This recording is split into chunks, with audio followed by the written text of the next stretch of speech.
রাহমাল্লাহু মান ক্বারা আল ফাতিহা।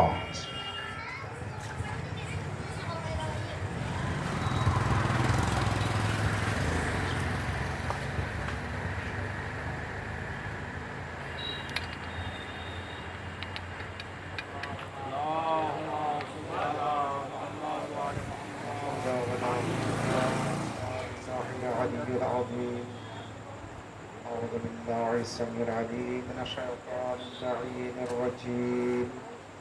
بسم الله الرحمن الرحيم.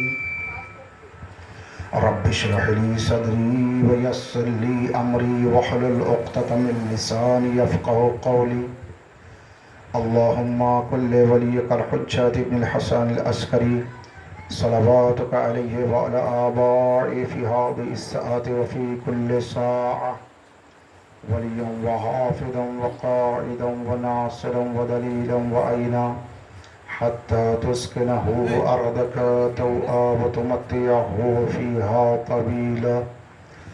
الحمد لله الذي هدانا لهذا وما كنا لنهتدي لولا أن هدانا الله. لقد جاءت رسل ربنا بالحق. الصلاة والسلام التحية والإكرام على بشر النذير وسراج منير على رسول الثقلين محبوب رب المشرقين والمغربين جد الحسن والحسين مولانا ومولى الثقلين والقاسم محمد وآل الطيبين الطاهرين المعصومين المظلومين المنتجبين المقربين. ولعنة الله على أعدائهم وغاصب حقوقهم ومنكر فضائلهم أجمعين. أما بعد فقد قال الله تعالى وتبارك في كتابه القرآن المجيد والفرقان الحميد وهو أصدق القائلين بقوله الحق. بسم الله الرحمن الرحيم. يا أيها الذين آمنوا أطيعوا الله وأطيعوا الرسول وأولي الأمر منكم. صلوات محمد وآل محمد. খানদানে ফাতেমা জাহরার উপর আরেকবার জোরে সালাওয়াত। সমস্ত তারিফ ও প্রশংসা একমাত্র অদৃশ্য শক্তি পাক আল্লাহ রাব্বুল আলামিনের জন্য। সৃষ্টির স্রষ্টা আল্লাহ রাব্বুল আলামিন, যে কায়নাতের প্রতিপালক রব, যে ইহকাল ও পরকালের স্রষ্টা, সেই কিয়ামতের দিনের মালিক, সেই আল্লাহর হামদ সানা এবং প্রশংসা এবং দরুদ ও সালাম তার প্রিয় নবী হযরতে মুহাম্মদ মুস্তাফা সাল্লাল্লাহু আলাইহি ওয়া সাল্লামের উপর। আল্লাহ রাব্বুল আলামিন তার সৃষ্টি জগতের মধ্যে শ্রেষ্ঠতম জীব ও প্রাণী হিসাবে মানবকে সৃষ্টি করেছে। সেই মানুষের মধ্যে যে সমস্ত মানুষ আকল রাখে, বিবেক রাখে, বুদ্ধি রাখে, তাদের জন্য আল্লাহ পবিত্র কালাম কোরআন মজিদ, যাকে আমরা কোরআন শরীফ বলি, ये কোরআন শরীফ আল্লাহ তার শেষ নবী, আখেরি নবী হযরতে মুহাম্মদ মুস্তাফা সাল্লাল্লাহু আলাইহি ওয়া আলিহি ওয়াসাল্লামের উপর নাজিল করেছেন। সেই কোরআন মজিদের একটি নূরানি আয়াত সূরা নিসার 58 নম্বর আয়াত আপনাদের সামনে আমি পেশ করেছি। যেহেতু আজ শুরু 1446 হিজরির 1 তারিখ, মাহে মুহররম, মুহররমুল হারাম, মুহররম মাসের প্রথম তারিখ আজ 1446 হিজরি। सन 61 হিজরিতে ইমাম হুসাইন আলাইহিস সালাম কারবালায় শহীদ হয়েছেন। সেই ইমাম হুসাইন আলাইহিস সালামের স্মরণে আজ 1446 হিজরি প্রথম মাসের প্রথম তারিখ। আল্লাহ শুকর যে আজ এই মজলিসে আমরা আবার শরীক হতে পেরেছি এবং আল্লাহ আমাদের তৌফিক দান করেছে যে আমরা মজলিসে ইমামে হুসাইন আলাইহিস সালামে আসতে পেরেছি, মজলিসে ইমামে হুসাইন আলাইহিস সালাম বারবার করতে পারছি।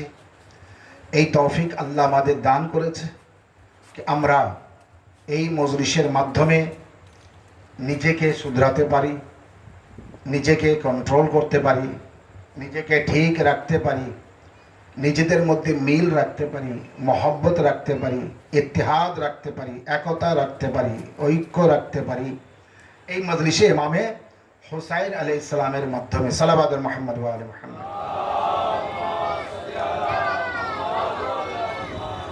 ইমামে হুসাইন আলাইহিস সালামের মজলিস আইয়ামে আযা,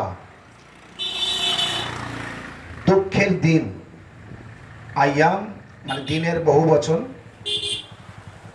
আর আযা অর্থাৎ দুঃখ, কষ্ট, রোনা, জারি, গম, একে বলে আযা। মানে যারা শোকের মধ্যে থাকে, শোকাহত। আর দিন আইয়াম বহু বচন। তো এই যে ইমামে হুসাইন আলাইহিস সালামের আইয়াম, গামে হুসাইন, মজলিসে ইমামে হুসাইন আলাইহিস সালাম, আমরা যখনই মজলিসে আসি আমরা জানি এটা যে মজলিস করতে গেলে আমাদের পাকসাব হয়ে যেতে হয়। না পাকে মজলিসে যেতে নেই, অপবিত্র হয়ে মজলিসে যেতে নেই। যখনই মজলিসে আসতে হয় পাক পবিত্র হয়ে আসতে হয়। উজু করে, উজু নিয়ে তবে আমি উজু করছি বা উজু করছি কুরবাতান ইলাল্লাহ, বা উজু করছি কুরবাতান ইলাল্লাহ, ওয়াজিব নিয়ত করবেন না। উজু করছি কুরবাতান ইলাল্লাহ। মুখে পানি দিলাম একবার, ডান হাত একবার ধুলাম, বাম হাত একবার ধুলাম, মাথা মশা করলাম, পা মশা করলাম, উজু। এই উজু করে পাক ও পবিত্রতার সাথে কালো লেবাসে ইমামে হুসাইন আলাইহিস সালামের মজলিসে যেতে হয়।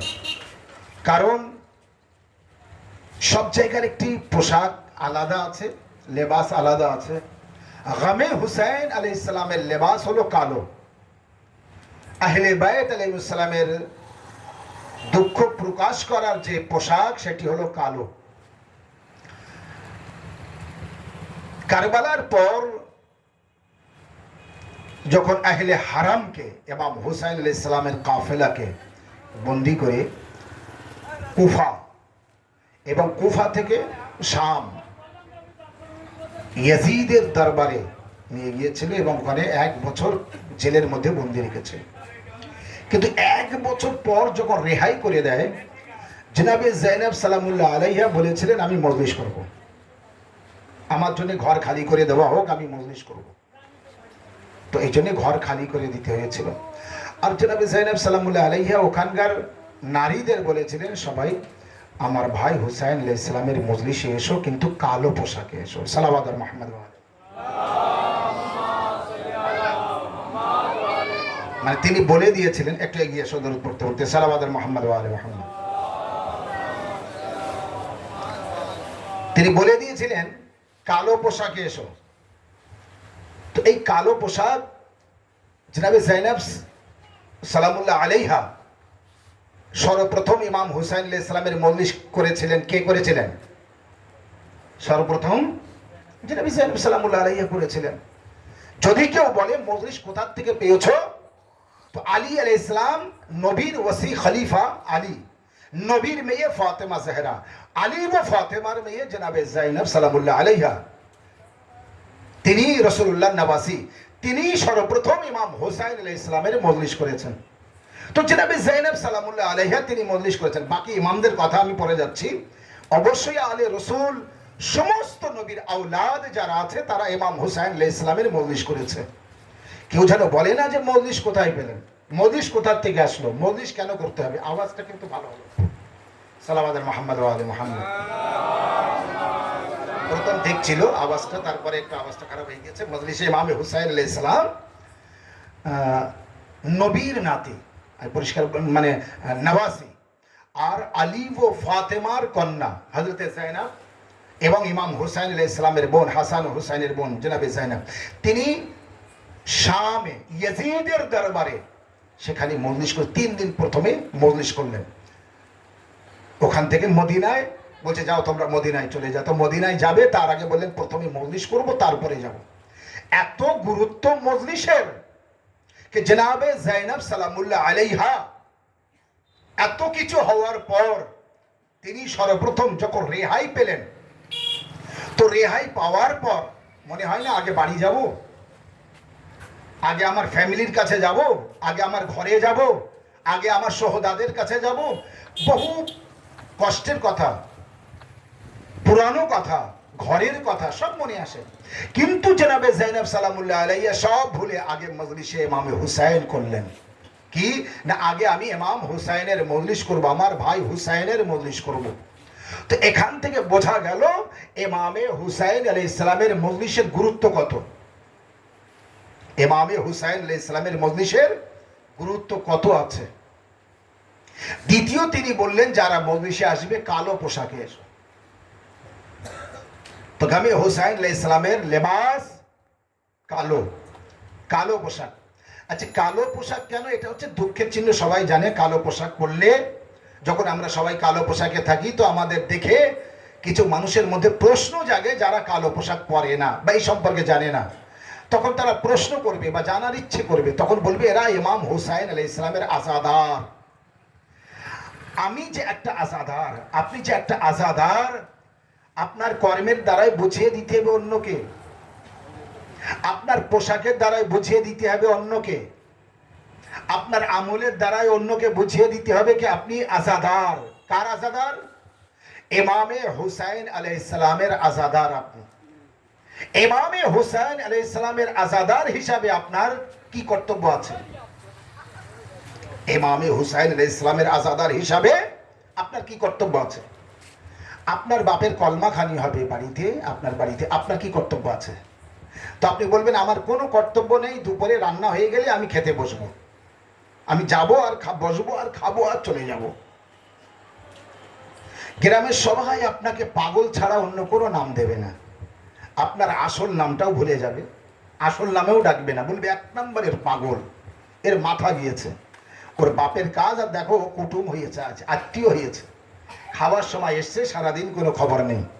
তো এটা কেউ করে না, পায়ের তলায় মাটি থাকে না, জুতো পরতে পারে না, গোসল করতে পারে না, খাওয়া দাওয়া থাকে না, পোশাক পাল্টাতে পারে না, না আমার মায়ের কাজ আজকে, বাপের কাজ আছে।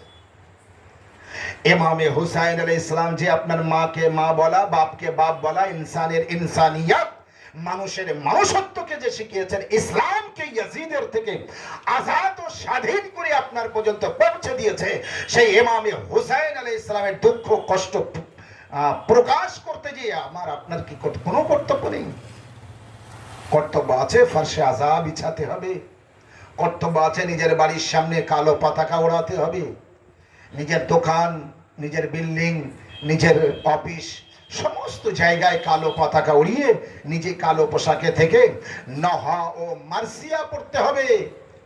এই যারা নহা পড়ে তারাই শুধুমাত্র নহা পড়বে, আমরা কেউ পড়বো না, না মার্সিয়া সবাই। আপনি 2 লাইনের 4 লাইনের ইমাম হুসাইন আলাইহিস সালামের নামে কিছু একটা পড়ুন, নহা সবাই পড়তে থাকুন, মার্সিয়া সবাই পড়ুন। আপনি লিখুন ইমাম হুসাইন আলাইহিস সালামকে ইয়াজিদ কারবালার ময়দানে শহীদ করেছে 3 দিনের ভুক ও পিপাসায়, ফুরাত ভরা পানি ছিল, সেই পানি ইমাম হুসাইন আলাইহিস সালামের, মানে এরকম ধরনের আপনার মনে খাটিয়ে যা পারেন 2 লাইন 4 লাইন লিখুন, আর মজলিস শুরু হওয়ার আগে মাইক নিয়ে আপনি বসে পড়ুন, মার্সিয়া পড়ুন। সুরে পারেন তাও ভালো, বিনা সুরে পারেন তাও ভালো। আমারও আপনার প্রতিটি ইমাম তার ভক্তদের বলতেন তুমি কি আজাদারি করো না? বলে হ্যাঁ করি। তো তুমি কি নহা পড়ো না? তুমি কি মার্সিয়া পড়ো না? প্রতিটি ভক্তদের বলতেন আমার চাঁদতে মজলুম ইমামে হুসাইন আলাইহিস সালামের নামে 2 লাইন 4 লাইন 6 লাইন যা পারো মার্সিয়া পড়ো, নহা পড়ো, কবিতা পড়ো, কবিতা মার্সিয়া নহা, অর্থাৎ ছন্দ আকারে যা পারো ইমাম হুসাইন আলাইহিস সালামের বিবরণ, ইমামে হুসাইন আলাইহিস সালামের জিকির, দুঃখের কথা, মার্সিয়া, সোজখানি যাকে বলে, মজলিস শুরু হওয়ার আগে এগুলি হয়। আপনি আসুন, এসে বসে পড়ুন। খবরদার এটা করবেন না যে মজলিস শুরু হবে তারপরে যাব। আমি শুক্রবারে জুম্মার খুতবায় বলেছিলাম এটা পাল্টাতে হবে। মজলিসে ইমামে হুসাইন আলাইহিস সালাম শুরুতে যাবেন, এটা যেন না হয় মদিনা থেকে কেউ এসে বসে থাকলো আপনার অপেক্ষায়। ইমামে হুসাইন আলাইহিস সালামের মজলিসে শাম ও কুফা থেকে কেউ এসে বসে আছে আপনার অপেক্ষায়, কখন আপনারা আসবেন আর মজলিস শুরু হবে। এই মহরম যে শুরু হয়েছে, পাজর ভাঙা বিবি মা ফাতেমা জাহরা, পৃথিবীর মধ্যে এমন কোন আজাখানা নেই যে আজাখানায় তিনি যান না, এমন কোন ফারশে আজা নেই যে ফারশে আজায় মা দুঃখিনী ফাতেমা জাহরা যান না। হয়তো আমার আপনার ঘরের মা বোনেরা সব মজলিসে আসে না, গুরুত্ব বা মজলিসের কদর সবার নেই। ইমাম বাড়ির মধ্যে বসার জায়গা থাকে আলহামদুলিল্লাহ, না থাকে ফারশে আজার আশপাশে যে যেখানে বসে, ঘরের ছেচের ধারে বসে, ইমাম বাড়ির আশপাশে দাঁড়িয়ে বসে, যেভাবে হোক ইমামে হুসাইন আলাইহিস সালামের মজলিস যতক্ষণ হবে আমার ঘর ছাড়বো আর ওই মজলিসে ইমামে হুসাইন আলাইহিস সালামের শরীক হব। ঘর থেকে অবশ্যই মজলিস শোনা যায়, কিন্তু এর মানে এই না কে মক্কায় না যেয়ে, কাবা ঘরে না যেয়ে আমি আমার বাড়ি থেকে হজ করব। অবশ্যই হজের যা নিয়ম কানুন আছে বাড়িতে পড়লে সব হবে। সেই তো নামাজ, হজে যে অন্য কিছু করতে হয় না, নামাজ পড়তে হয়, কোরবানি করতে হয়, পাথর ছুটতে হয়, আর সাফার মারবা দৌড়ে যাওয়া আসা করতে হয়। তো এখানে দুটো গ্রামের মধ্যে দৌড়ে যাবো আর আসবো, পাথর আমি ছুড়বো, এখানে কোরবানি করব আর নামাজ পড়ব না, এর নাম হজ না। আপনার ওখানে যেতে হবে। তা মজলিসে ইমামে হুসাইন আলাইহিস সালাম বাড়িতে বসে হয় না যে হ্যাঁ মজলিস হচ্ছে আমি বাড়িতে বসে শুনছি, না। আগামে হুসাইন শুরু হয়েছে মানে আপনি আপনার ঘর ছাড়ুন, এবং যখন মজলিস শুরু হয়েছে তো মজলিসে যান, সময় মতো মজলিসে যান। মজলিসের শুরু খুতবা, খুতবা যেন না হয় যে আপনার খুতবা শেষ হয়ে গেল তারপরে আপনি মজলিসে গেলেন, না। খুতবা শুরু হওয়ার আগে মজলিসে যে সবাই, এই যেমন একটা লোক আছেন, মজলিস শুরু হওয়ার আগে এইভাবে বসে থাকুন। এর স্বভাব একটা আলাদা, এর মর্যাদা একটা আলাদা। মা জাহরা যদি রাজি থাকে, কি হবে দৌড়াদৌড়ি করলে ঘুরে মার্কেটে, কি হবে এর ওর পিছনে দৌড়াদৌড়ি করে? যদি জাহরা রাজি থাকে এখানে বসে থাকলে, মজলিস শুরু হওয়ার আগে থেকে যদি আমি যাই, যদি আহলে বায়ত আলাইহিস সালাম আমার প্রতি রাজি থাকে, সেটাই আমার জন্য যথেষ্ট। লোকের দৌড়ে দৌড়ে ঘুরিয়ে পিছন পিছন ঘুরিয়ে টাকা দাও গো না করে, টাকা আমার পাওনা আছে, আমি জাহরার কাজে এসেছি, জাহরা কিভাবে আমার আদায় করে দেবে, জাহরার দায়িত্ব আছে। সাল্লাল্লাহু আলাইহি মুহাম্মদ ওয়া আলিহি। আমি তার ছেলের কাজে এসেছি, আমি ইমামে হুসাইন আলাইহিস সালামের কাজে এসেছি। এই জন্যে চেষ্টা করবেন প্রতিদিন 8টা বাজবে আর আপনি ফারশে আজায় এসে বসে পড়বেন। 5 মিনিট, 8টার পরে মজলিস শুরু হোক, 5 মিনিট পরে হোক, 10 মিনিট পরে হোক, 2 মিনিট পরে হোক, 8টায় হোক, এবং আসার পরে বসে হোক আর দাঁড়িয়ে হোক একটু নহা মাতম করবেন। মার্সিয়া, বিশেষ করে নহা মার্সিয়া যেগুলি মানে ক্রন্দনরত অবস্থায় পড়া হয় ইমাম হুসাইন আলাইহিস সালামের নরম সুরে, সেটি হচ্ছে মার্সিয়া। আপনি বসে বসে মার্সিয়া পড়তে থাকুন। আজানের সময়গুলি খেয়াল রাখবেন, মাইক চালাবেন না। প্রতিদিন বিকেল 4:30টার সময় মা বোনদের মজলিস যেখানে হয় সেখানে প্রতিদিন হবে, তারা সময় মতো পৌঁছে যাবে ইনশাআল্লাহ। আর আমরা 8টা বাজবে, আমরা মজলিস শুরু হব, এবং যত দিন যাবে আস্তে আস্তে 8টার পরে যাবে, 8টায় 5, 10, 15, 8:30 বাজতে পারে। কিন্তু এই মজলিস শেষ হবে, তারপরে আবার নহা মাতম হবে, তারপরে তাবাররুক চাকা হবে। তাবাররুকের দিকে খেয়াল রাখবেন, যত বড় লোক হোক না হন না কেন, একটা আঙুল দিয়ে চাকার মতো যদি তাবাররুক চাকতে হয় তারপরও তাবাররুক চেখে যাবেন যদি থাকে। মজলিস শেষ হবার সাথে সাথে যেন রাস্তায় যাবেন না, এখানে যেখানে বসে মজলিস শুনছেন এখানেই দাঁড়িয়ে নহা মাতম করে তারপরে বাইরে যাবেন। মজলিস শেষ হলো, মৌলানা সাহেব চলে গেল, পিছন পিছন আমরাও চলে গেলাম। কিছুক্ষণ পরে 15 মিনিট 20 মিনিট কি আধ ঘন্টা পরে আবার মেম্বারে গেলাম, মানে ইমাম বাড়িতে মাতমের জায়গায় গেলাম। যেই এইবার মাতম শুরু করলাম, রাত 11টা 12টা বাজিয়ে দিলাম। বাড়িতে গিয়ে খাওয়া দাওয়া করে শুতে 1টা থেকে 2টো বাজলো। সকালে 7টায় ঘুম থেকে উঠলাম, ফজরের নামাজ, খোদা হাফিজ। এর নাম আজাদারি না। লিমিটের ভিতরে সবকিছু করবেন। আপনার ক্ষমতার ভিতরে যা আছে, ফজরের নামাজকে সামনে রেখে আজাদারি করবেন। ফজরের নামাজ খোদা হাফিজ করে যেন আজাদারি করবেন না।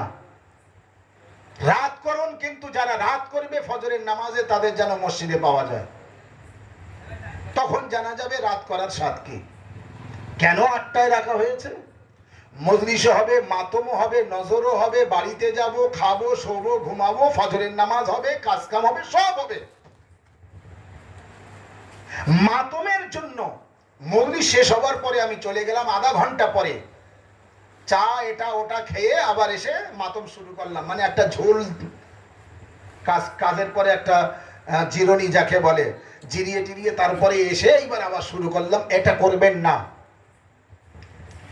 নিয়ম আছে, নিয়মের সাথে আজাদারি পালন করবেন। মুখে কিছু দিয়ে কেউ মজলিসে আসবেন না। আলহামদুলিল্লাহ, আমি যারাদেরকে আমি আমার সামনে দেখছি কারোর মুখে কিছু নেই। মুখে কিছু দিয়ে মজলিসে আসবেন না। উজু করে মজলিসে আসবেন, পরিষ্কার পরিচ্ছন্নতার সাথে পাক সাফের সাথে মজলিসে আসবেন। মজলিসে যখন আসবেন আপনার পুত্রকে হাত ধরে নিয়ে মজলিসে আসবেন, তাকে যেন এদিকে ওদিকে রেখে আসবেন না। আপনার সন্তানকে পাশে বসে মজলিস শোনাবেন। মা ও বোনেরা আপনার মেয়েকে পাশে নিয়ে মজলিস শুনবেন। আপনার পাশে যেন আপনার মেয়ে থাকে, আর ভাই আপনার পাশে যেন আপনার পুত্র থাকে। সালাওয়াত।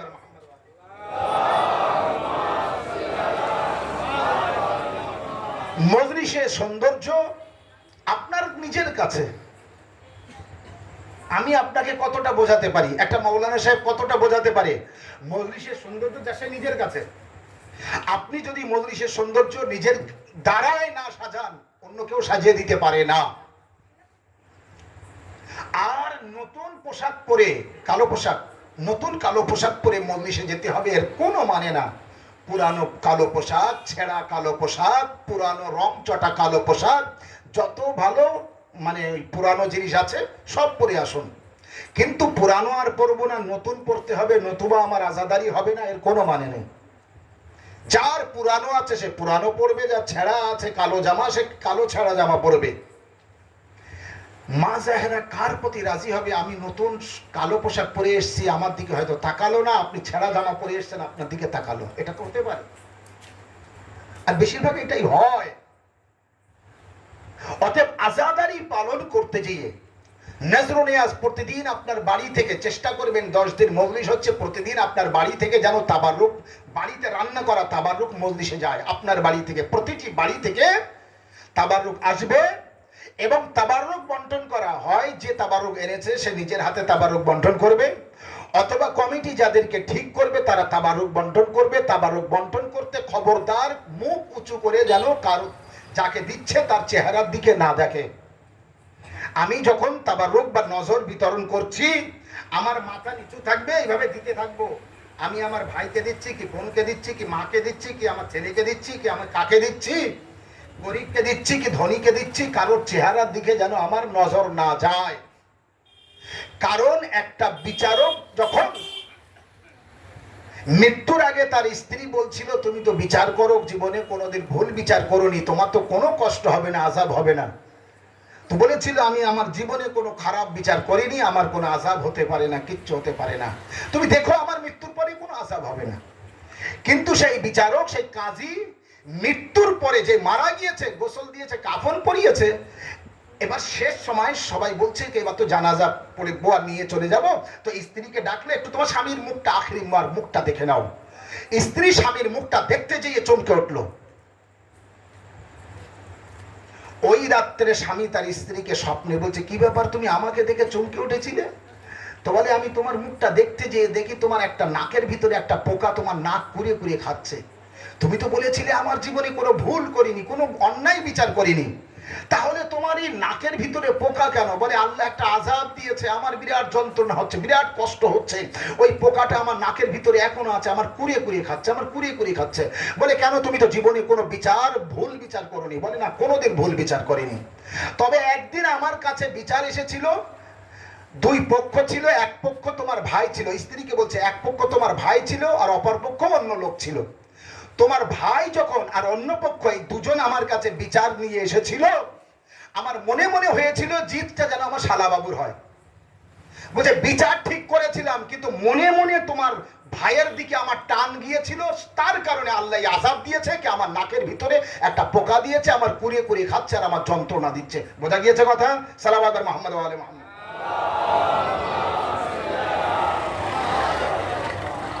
খবরদার যেন নজর বিতরণ করতে মাথা উঁচু করে না দেখি। যেই মাথা উঁচু করে দেখবো আমার হাত ছোট বড় হতে পারে। বোঝা গিয়েছে? আমার হাত ছোট বড় হতে পারে, কখনো ছোট হয়ে গেল আর কখনো বড় হয়ে গেল। যেই এটা হবে, আজাদার থেকে মৃত্যুর পরে ওই পোকা আমারও আপনার নাকের ভিতরে এসে কুড়িয়ে কুড়িয়ে খাবে, কুড়িয়ে কুড়িয়ে খাবে। আমি বলবো আল্লাহ আমি তো কিচ্ছু করিনি, আমি বিরাট মাতম করেছি, আমার এটা কেন? বলে ওই নজর দেওয়ার সময় তুই এর বেশি দিতিস, ওর কম দিতিস, মুখ দেখে দেখে দিতিস, মার পড়বে মার। ঠিক আছে, বিশাল মার মারবে, নাকের ভিতরে পোকা, কানের ভিতরে পোকা, দিলের ভিতরে পোকা, কুড়িয়ে কুড়িয়ে খাবে। তো আমি যদি ইনসাফের সাথে কাজ করি, একটা নজর বিতরণ করা বিরাট স্বভাব। যারা রোজার মাসে রোজাদারদের ইফতারি বিতরণ করে তারাও স্বভাব পায়, যারা মাওলার আজাদারকে নজর বিতরণ করে তারাও স্বভাব পায়। কিন্তু এই নজর ওই একটু ক্ষীর দিচ্ছে, ক্ষীর বাড়িতে পোলাও ভাত রান্না আছে, হালুয়া রান্না আছে, বিরাট ভালো মন্দ খাওয়ার আছে, এটা আছে ওটা আছে, ওইটুকু নজর ওরা খায় না, আমি বাড়ি যাই বলে চলে গেলাম। এরকম যদি করেন তাহলে শুনে রাখেন, হাসরের ময়দানে মা ফাতেমা জাহরা মজলিস হয়েছে আর মা ফাতেমা জাহরা সবার নজর দিচ্ছে। একটা মহিলা গিয়েছে মা ফাতেমা জাহরার কাছে নজর নিতে, তো ফাতেমা জাহরা তার থেকে মুখটা ঘুরিয়ে অন্যদিকে নিয়েছে, আবার অন্যদের দিচ্ছে। সেই মহিলা ঘুরিয়ে মা জাহরার সামনে আবার গিয়েছে অন্যদিকে, যেদিকে মুখ, আবার ফাতেমা জাহরা মুখ ঘুরিয়ে অন্য দিক থেকে ফিরে সে তাদের নজর দিচ্ছে। 4 বার এরকম হলো। অবশেষে সে বলছে বিবি আমার অন্যায় কি হয়েছে? বলে অন্যায় এই হয়েছে,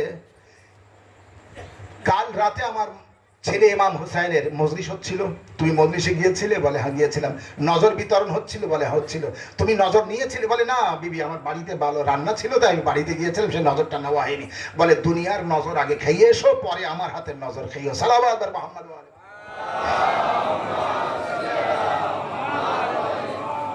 কতটা অসন্তুষ্ট হয়েছেন মা জাহরা। তো আমরা মনে করি এটা স্বাভাবিক, মানে যেমন তেমন।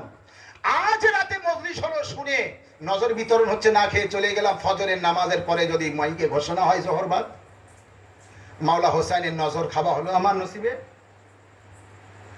সর্বসময় মনে করবেন যে নামাজ পড়ছে আমার জীবনের শেষ নামাজ, যে আজাদারি করছে আমার জীবনের শেষ আজাদারি।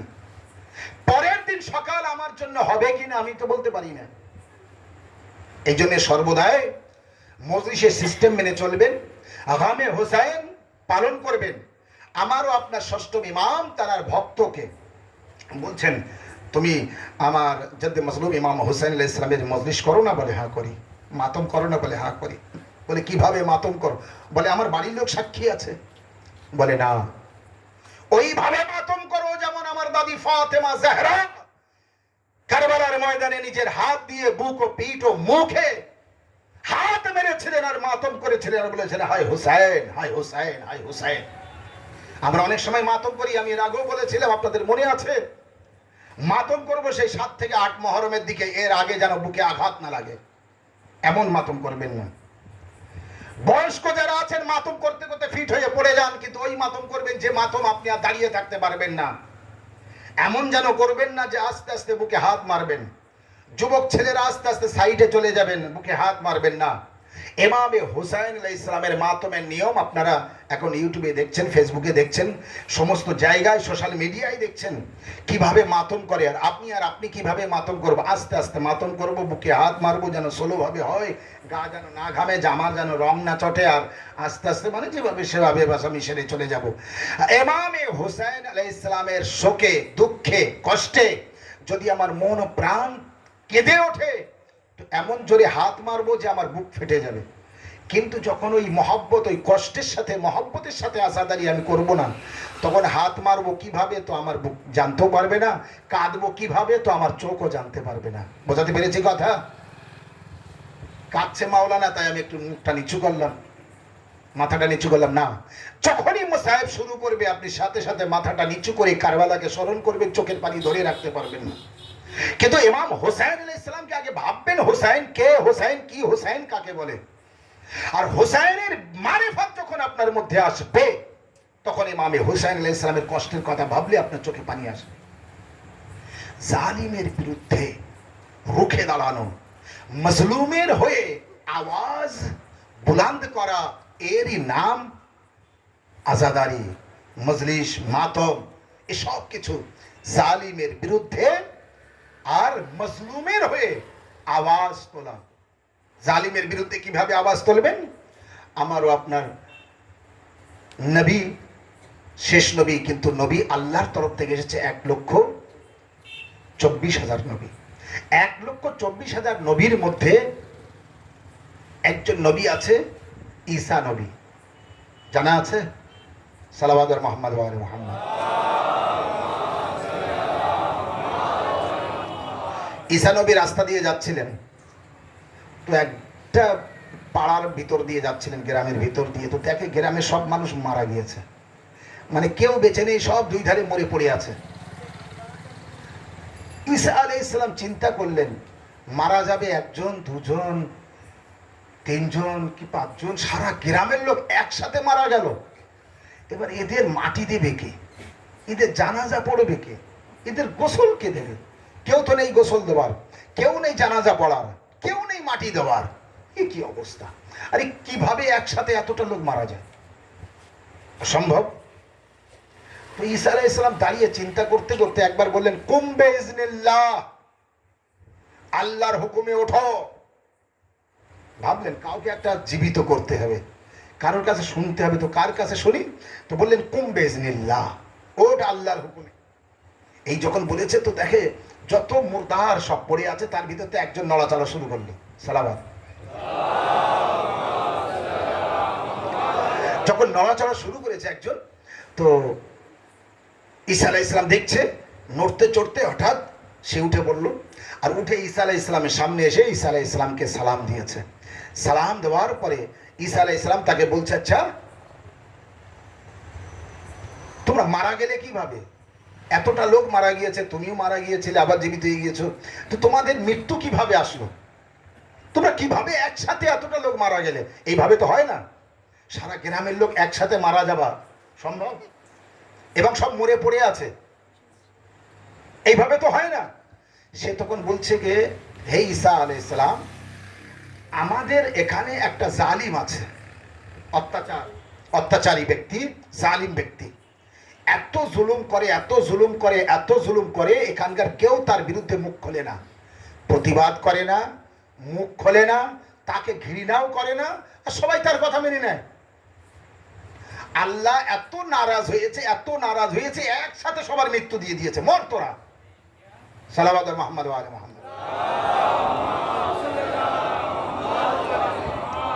একসাথে সবার মৃত্যু দিয়ে দিয়েছে, সব মারা গিয়েছে। তোরে সব মারা গিয়েছে, তুইও মারা গিয়েছিলি? বলে হ্যাঁ। তো বলে তুই বাঁচলি কিভাবে? সবাই মারা গিয়েছে, তুইও মারা গিয়েছিলি। আমি যখন বললাম কুম বিইজনিল্লাহ, ওঠ আল্লাহর হুকুমে, তো কেউ উঠিনি, তুই কেন উঠলি? কেউ জাগিনি, তুই কিভাবে জাগলি? বলছে তার কারণ। তো সেই ব্যক্তি বলছে তার কারণ হচ্ছে এই যত মানুষ আছে ওই জালিমের বিরুদ্ধে মুখ খুলতো না, ওকে ঘৃণাও করতো না। আমি ওর ভয়ে মুখ খুলতাম না, কিন্তু ঘৃণা করতাম। সালাওয়াত মুহাম্মদ ওয়া আলি মুহাম্মদ। আমি প্রতিবাদ করতে পারতাম না, কেউ মুখ খুলতে পারতো, মুখ খুললেই মারি দেবে, তাই আমি ঘৃণা করতাম ওকে। আল্লাহ তার আজর এই দিয়েছে আমার, যে কেউ জাগেনি, আপনার কথা মতো আল্লাহ আমাকে জাগিয়ে দিয়েছে, আর আমি জেগে গিয়েছি। সালাওয়াত মুহাম্মদ ওয়া আলি মুহাম্মদ। জালিমের বিরুদ্ধে রুখে দাঁড়ানো, প্রতিবাদ করা। যদি ক্ষমতা না থাকে, ঘরে বসে প্রতিবাদ করতে হবে, বাইরে গেলে প্রতিবাদ করা যাবে না। ঘরে বসে, যদি বাইরে বেরিয়ে প্রতিবাদ করার সুযোগ থাকে তো বাইরে বেরিয়ে প্রতিবাদ করতে হবে জালিমের বিরুদ্ধে, এবং তাকে ঘৃণা করতে হবে। যে জালিম, যে অত্যাচার, তার বিরুদ্ধে আওয়াজ তুলতে হবে। ইয়াজিদের মতো জালিম কেউ আছে? ইয়াজিদের মতো অত্যাচার কেউ আছে? ইয়াজিদের মতো অপরাধী কেউ আছে? ইয়াজিদের মতো পাপী কেউ আছে? কে আছে? ইমামে হুসাইন আলাইহিস সালাম, জান্নাতের বাদশাহ, তাকে শহীদ করলো। ইমামে হুসাইন আলাইহিস সালাম নবীর নওয়াসা, আলী ও ফাতেমার কলেজার টুকরা, তাকে শহীদ করলো এবং বনি হাসিম থেকে খেলাফত কেড়ে নিল, নিজে খলিফা হওয়ার দাবি করলো। একটা না দুটো না, একদিনে ৭২ জনকে শহীদ করলো। এর মতো অত্যাচার, এর মতো অপরাধী, এর মতো গুনাহগার, এর মতো পাপী আর কে হতে পারে?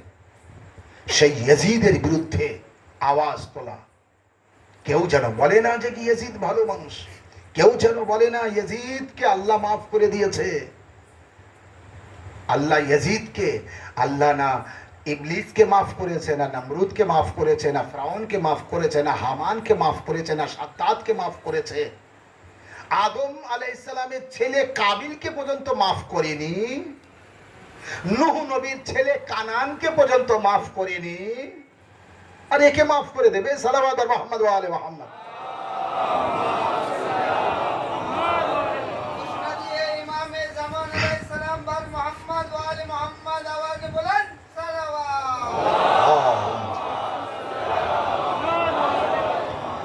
আর এই 10 দিন মজলিসে ইমামে হুসাইন আলাইহিস সালাম যত বেশি থেকে বেশি আপনার থেকে যেন প্রচার হয়, সেই কাজ আপনি করবেন। মজলিসের এই যে মজলিসের মেসেজ, যেটা আজ যা আলোচনা করলাম আপনাদের সামনে, আজাদারির আদব বা নিয়ম কানুন, এই বিষয়ে আলোচনা করেছে। এক দুটো ঘটনা পড়েছে। মজলিস প্রচার করা, আজাদারি প্রচার করা, ফারশে আজা বিছানো, মজলিসের গুরুত্ব। এই যে মজলিস হচ্ছে, যে প্রচার করছে এবিডি কারবালা চ্যানেল, এই চ্যানেলের মাধ্যমে যে প্রচার হচ্ছে, আরও যদি আপনাদের চ্যানেল থাকে, আরও যদি আপনার নিজস্ব ফেসবুক আইডি থাকে, তার থেকে আপনি মজলিস প্রচার করুন, তার থেকে আপনি এই আজাদারি প্রচার করুন। এই 2 মাস 8 দিন আপনার থেকে এলাকাবাসী, পৃথিবীবাসী দেখবে আপনি একটা আজাদার। এখন আপনার মোবাইল হাতে আসলেই যেন আজাদারি, মজলিসে ইমামে হুসাইন, কারবালা গামে হুসাইন, এই মেসেজ আপনি পড়বেন আর এক অপরকে শেয়ার করবেন। আপনার থেকে বেশি দুনিয়াবাসী অবশ্যই গামে হুসাইন এই 2 মাস 8 দিন আজাদারি ছাড়া যেন আপনার থেকে কোনো কিছু শেয়ার না হয়। যা হবে গামে হুসাইনের মাধ্যমে। হুসাইন আলাইহিস সালামের গাম ও আজাদারি, মজলিস ও মাতম কতটা আপনি প্রচার করতে পারেন, আপনার দ্বারাই কতটা অন্য ব্যক্তি আজাদারিকে বুঝতে পারে, বা আপনি আজাদারি বোঝাতে, যে বোঝে না তাকে বোঝাতে সহযোগিতা করতে পারেন। ইমামে হুসাইন আলাইহিস সালামের বিষয়ে আমি যা বলেছি, আপনি যদি এক এক করে লিখতে পারেন তো 2 থেকে 3 পৃষ্ঠার, 8-10 পৃষ্ঠার তো হবে, কমসে কম 2 পৃষ্ঠার একটা যেমন তেমন ছাপিয়ে আপনি রাস্তায় বিতরণ করতে পারেন। সাবিলে আলী আসগার লাগাতে পারেন, দুধ বন্টন করতে পারেন, শরবত বন্টন করতে পারেন, পানি বিতরণ করতে পারেন।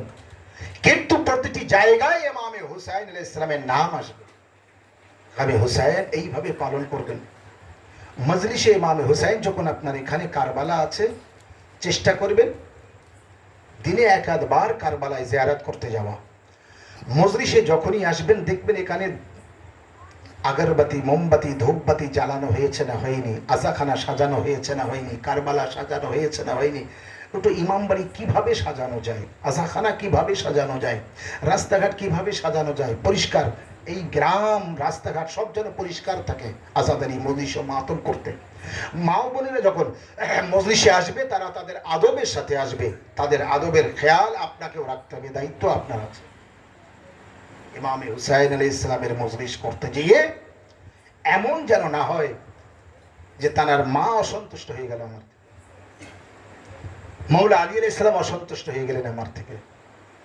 এবার শুনুন, বাস মুসাইবে যাব, তার আগে 2-4 কথা আজাদারির ফজিলত। আমারও আপনার ষষ্ঠম ইমাম ইমামে জাফর সাদিক আলাইহিস সালাম, তিনি আরো বলেছেন, তিনি তার ভক্তদেরকে, সাহাবাদেরকে, কে ইমাম হুসাইন আলাইহিস সালামের মজলিস করো, বলে হ্যাঁ করি। মাতম করো, বলে আমার বাড়ির লোক সাক্ষী, আমি এখান থেকে ঘুরে গিয়েছিলাম না, বলে আমার বাড়ির লোক সাক্ষী আছে, আপনি শুনে দেখুন আমি 2 হাত দিয়ে মাতম করি। বলে ওইভাবে মাতম করো যেন তোমার পাশের লোক জানতে পারে, আওয়াজ করে কাঁদবে, আওয়াজ করে মাতম করবে, এমনভাবে বুকে হাত মারবে না যে শব্দ হয় না, তাহলে বোঝা গেল মাতম কীভাবে করতে হবে। এক। দুই হচ্ছে বলে তুমি ইমাম হুসাইন আলাইহিস সালামের নামে নহা সোস মার্সিয়া পড়ো। তো বলে হ্যাঁ মাওলা পড়ি। তখন ষষ্ঠ ইমাম তাকে বলছেন, দেখো আমাদের পঞ্চম ইমাম বলেছেন, ষষ্ঠ ইমাম বলে, চতুর্থ ইমাম বলেছেন, পঞ্চম ইমাম বলেছেন, ষষ্ঠ ইমাম বলেছেন, সব ইমাম কিন্তু বলেছেন। তো ষষ্ঠ ইমামের হাদিস যা আমি আজই পড়েছি কেতাবের নাম তামিয়াত সাকেবা, তার ভিতরে, তো তার ভিতর থেকে পড়েছি, সেই কথাগুলি আমি আপনাকে বলছি। ইমাম জাফর সাদিক আলাইহিস সালাম সালাওয়াত মুহাম্মদ ওয়া আলি মুহাম্মদ, তিনি বললেন যে আমার জাদ্দে মাজলুম ইমাম হুসাইন আলাইহিস সালামের নামে কেউ যদি 10 লাইনের কোনো মার্সিয়া নহা কিছু লেখে তো তার উপর জান্নাত ওয়াজিব। তারপরে ইমাম আলাইহিস সালাম বলছে দেখো যদি কেউ 7 লাইন লেখে তার উপর জান্নাত ওয়াজিব। তারপরে ইমাম বলছে কি ইমাম হুসাইন আলাইহিস সালামের নামে মার্সিয়া কষ্টের কথা, তানার কারবালা দুঃখের কথা, যদি কেউ 5 লাইন লেখে তার উপর জান্নাত ওয়াজিব। তারপরে বলছে যদি কেউ 3 লাইন লেখে তার উপর জান্নাত ওয়াজিব। তারপরে বলছে যদি কেউ 1 লাইনও লেখে তার উপর জান্নাত ওয়াজিব। তারপরে বলছে আমার জাদ্দে মাজলুম ইমাম হুসাইন আলাইহিস সালামের নাম নিয়ে তার কষ্টের কথা ভেবে যদি কেউ কাঁদে তো তার উপর জান্নাত ওয়াজিব। যদি কেউ কাউকে কাঁদায় ওই কথা বলে তার উপর জান্নাত ওয়াজিব। বলছে যদি কারোর কান্নাও না আসে কিন্তু চেষ্টা করলো, করন্দনের চেহারা বানালো, কান্নার চেষ্টা করেছে, বলছে তার উপরও জান্নাত ওয়াজিব। সাল্লাল্লাহু আলা মুহাম্মদ ওয়া আলি মুহাম্মদ। কিন্তু এসব যেন নামাজের সাথে হয়, এসবগুলি নামাজের সাথে। এবার আপনি ভাবুন, সারা পৃথিবীর লোক নামাজ পড়বে আর জাহান নামে যাবে, নামাজ পড়বে আর জাহান নামে যাবে, নামাজ পড়ে পড়ে জাহান নামে যাবে। ভাবা যাচ্ছে না? ইবলিস নামাজ পড়ে জাহান নামে যাচ্ছে না? আর কার কার কথা বলবো? তো নামাজ পড়বে আর জাহান নামে যাবে। আমরাই কম আছি নামাজ পড়বো আর জান্নাতে যাব, নামাজ পড়বো আর জান্নাতে যাব, কারণ আমাদের কাছে আহলে বাইত আলাইহিস সালামের সার্টিফিকেট থাকবে, মহব্বতের মোহর, সিল মোহর মারা থাকবে। সাল্লাল্লাহু আলা মুহাম্মদ ওয়া আলি মুহাম্মদ।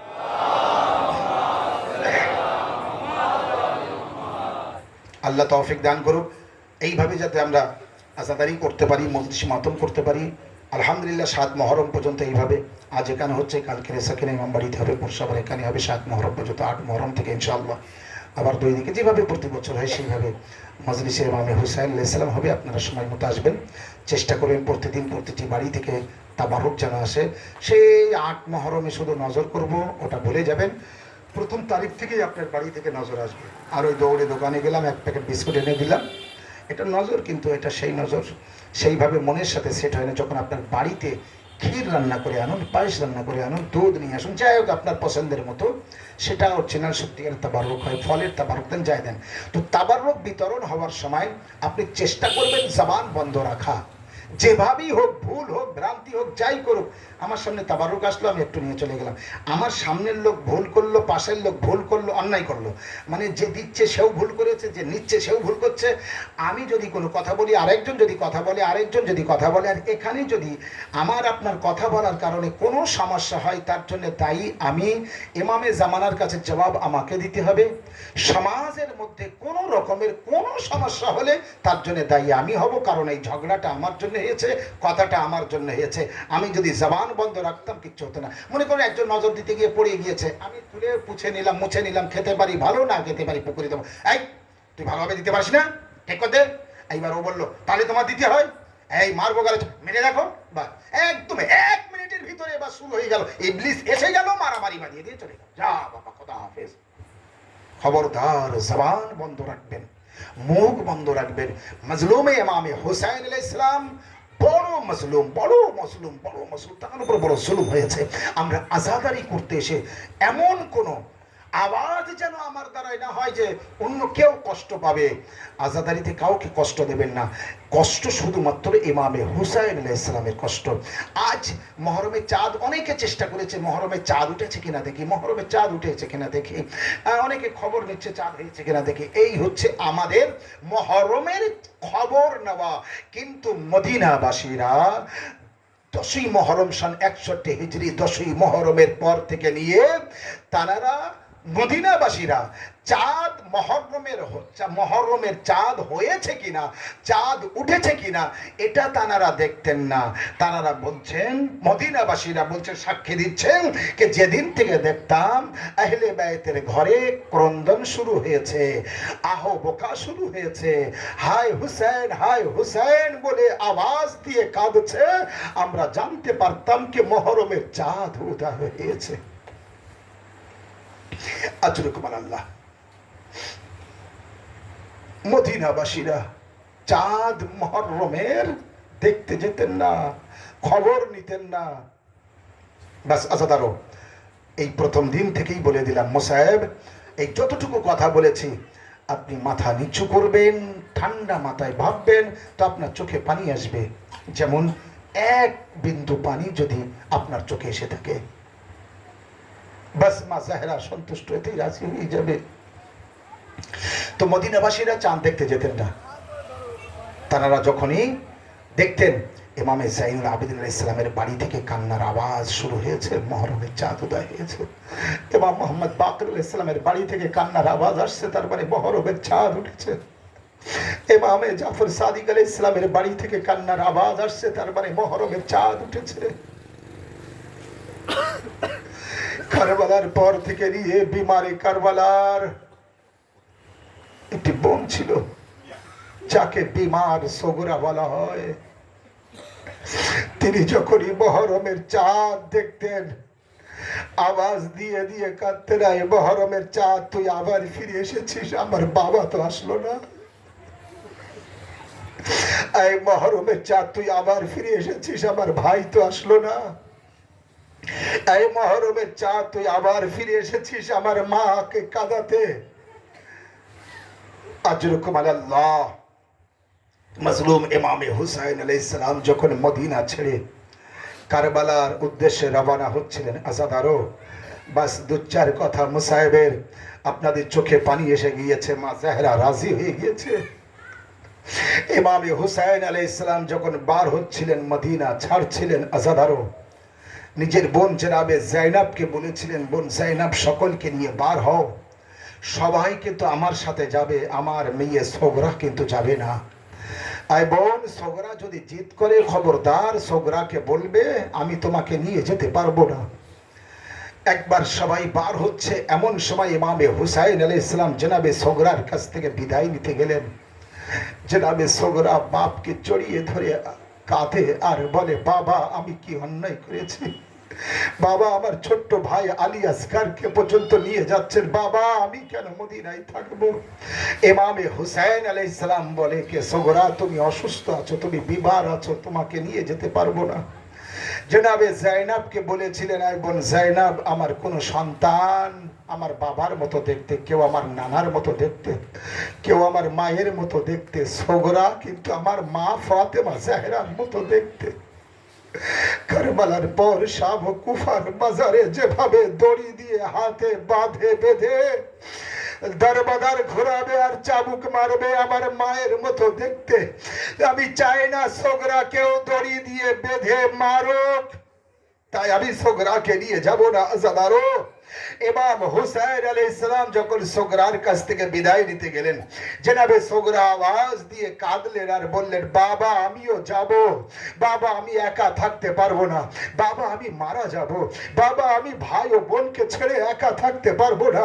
জনাবে হুসাইন আলাইহিস সালাম বললেন, কে মেয়ে সোগরা তুমি তোমার নানি উম্মে সালমার কাছে থাকো, আমি আবারও ফিরে আসবো, তোমার ভাইয়া আকবর তোমাকে নিতে আসবে।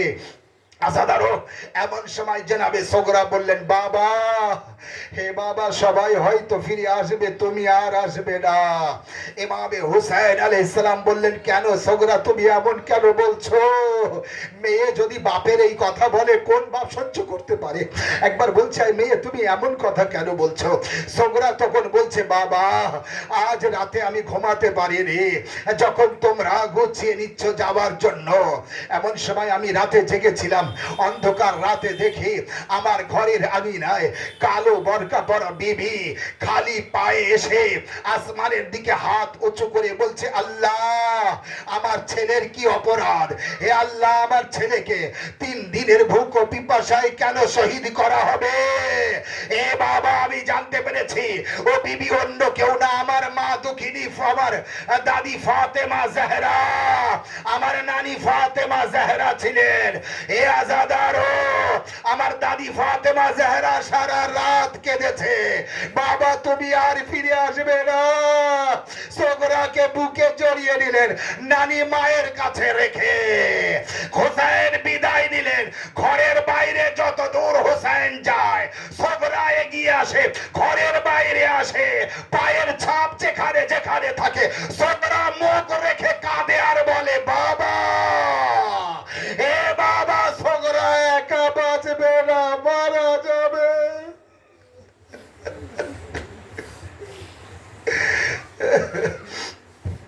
إنا لله وإنا إليه راجعون رضا بقضاء وتسليما لأمره وسيعلم الذين ظلموا أي منقلب ينقلبون। পরবর্তীকার আমল দিয়ে কবুল করে নিও।